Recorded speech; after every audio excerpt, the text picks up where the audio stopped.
உட்காருங்க. உங்கள் ஊர் எல்லைக்குள்ளே ஒரு கோயில் தெரியுது, அது என்ன கோயிலுப்பா?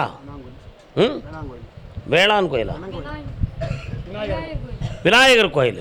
அந்த கோயிலே வந்து செப்பரேட்டாக கோயிலுக்குன்னு உள்ள இடத்துல இல்லையா, அங்கிட்டு பாதி இங்கிட்டு பாதின்னு இருக்காமல அந்த இடம்.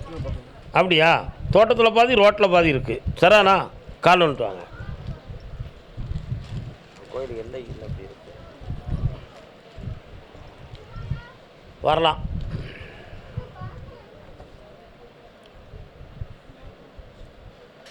கந்தனை கும்பிட்டு உன் வீட்டுக்குள்ளே போய் பார்த்தேன். முருகப்பெருமானுடைய வேலாயுதம் இருக்குது, இருக்கா? பூஜைகள்லாம் நல்லா பண்ணுறீங்க. சில சமயத்தில் மயில் தொகையை வச்சு கும்பிடணும்னு நினைக்கிறீங்க, கிடைக்க மாட்டேக்கு. அது என்ன பிஞ்சு போய் கிடக்கு? அது போய் நல்லதாக வாங்கி வைக்காண்டமா? உள்ளுக்கு பார்த்தேன், அங்கிட்டு சாய்ந்து கிடக்கு, பிஞ்சு ஒடிஞ்சு கிடக்கு. நல்லதாக சோலையாக வாங்கி வை. அப்படி ஆணு. இப்போ உங்களுடைய இடத்து டாக்குமெண்ட் சம்மந்தமாக ஒரு சில வில்லங்கங்களும் மன வருத்தங்களும் நடக்கும். தேவையில்லாமல் சிலர் வந்து அதில் தலையிட்டு ரிசர்ச் பண்ணி உங்களுக்கு டென்ஷனை கொடுத்துக்கிட்டு இருக்காங்க. அதை நான் உங்களுக்கு தெளிவு பண்ணி வெற்றியாக்கி தந்தால் போதுங்களா? வேறு என்ன வேணும்? இந்த கனியை உன்னுடைய விவசாய பூமியில் வை, பொன்வெளியும் பூமியாக மலரும்.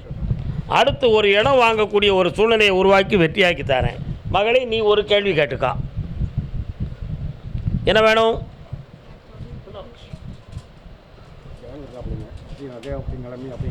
ஜெயிச்சு தரேன், வெற்றி ஆகிக்கலாம், நடந்துக்கலாம்.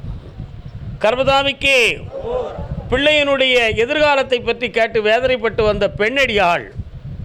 என்னம்மா உன் பிள்ளை வேற என்ன வருமா?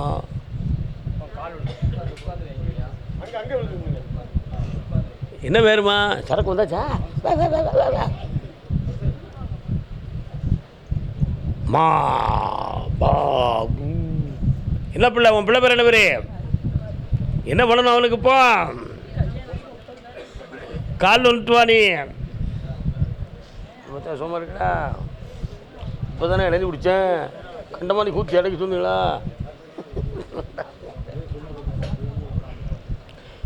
நல்ல காலில் விடலை. நீ வருத்தம் தான் அடைஞ்சியை தவிர காலில் ஒழுங்காக விடலை. பேவில்ல.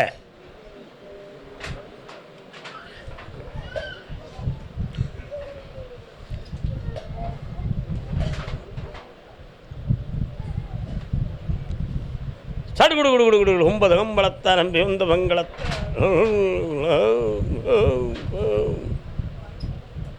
ஒரு நாள் இரவில் நடந்த ஒரு போராட்ட மனதில் இனி இங்கே இருந்தால் யூடியூப் ஆப்பனுப்பா, யூடியூப் ஆப்பனு